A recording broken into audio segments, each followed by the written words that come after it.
Okay, first of all, what is a bar chord?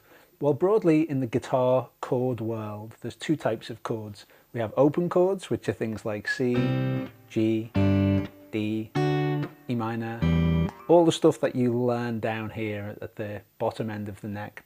Anything that has an open string in, that's when we play a string that we don't fret. So if we just hear a string ring out, so in a C chord, for example, we play here and here and here, but the third string is open. We play that without fretting down on it, so we call that open. So they're open chords. Bar chords is when we apply a bar behind the chord and then we make the chord in front of the bar. A bar chord is a fixed movable shape that you can move up and down the neck to make loads of different chords with only one chord shape. So you hold one shape with your hand, but you can hear, many different chords. This is amazing. This is so cool because it means that if you can just learn a couple of hand positions, you can essentially play any chord. This is a huge time saver. So to give you an example of this, if we hold an E chord down here, so this is an open chord, this is E major. But if we apply the bar there, it becomes F. So can you see how this hasn't changed? These three fingers are still the same. E. If we move it up and we put the bar down, it becomes an F. If we move it up more, it becomes a G. Then an A, B, C, C sharp, D, and so on and so on. But you can see that these fingers didn't change. The only thing that changed was where I applied that shape on the fretboard. So the pitch changed, the pitch went up and down, but the nature of the chord stayed the same all the time. It was a major chord. It was quite bright and happy. Now broadly, there's 5 different types of bar chord that we can play. Let's jump over to the iPad and I'll explain it to you in a bit more detail. There's 5 types of bar chord: C, A, G, E, and D. Now the one I just showed you a moment ago was using an E shape, but we can also make bar chords out of C shapes, A shapes, G shapes, and D shapes. But by far the most used are E shapes and A shapes.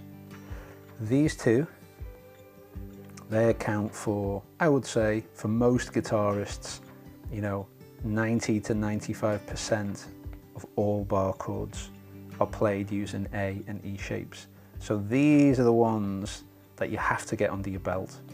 The C, the G and the D are more advanced, and whilst we do use them, they're not used anywhere near as much as the A and E's. If I had to rank them in order of how often they're used, I would say E and A shapes are used the most, and then D shapes are the next used, C's the next, and G shapes aren't really used that often.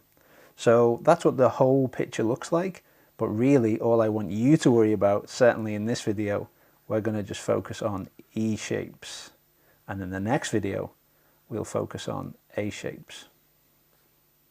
So there's 5 types of bar chords: C shapes, A shapes, G shapes, E shapes, and D shapes. In this video, we're going to focus on E shapes. Let's do a super quick whistle-stop tour of all of the most common E-shaped chord voicings. Okay, first of all, here's major. Big and bright and happy and optimistic. And that's obviously based off an E major chord down here. Okay, the next one is minor. So we just remove this finger and that gives us a minor shape. Dark, mysterious. Let's look at a 7th shape. Yeah, quite bluesy.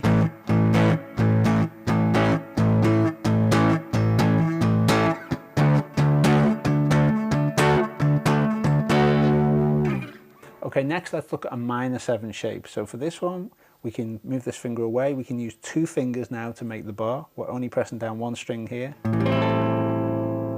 Yeah, interesting chord voice in that particular version of a minor 7 chord. It's got a little low end in it. Quite heavy compared to other minor 7 chord voicings. Okay, next let's look at a major 7 voicing. So now this is a kind of rich, creamy, sort of jazzy chord. Got a lovely tone to the major 7s. Very, very rich.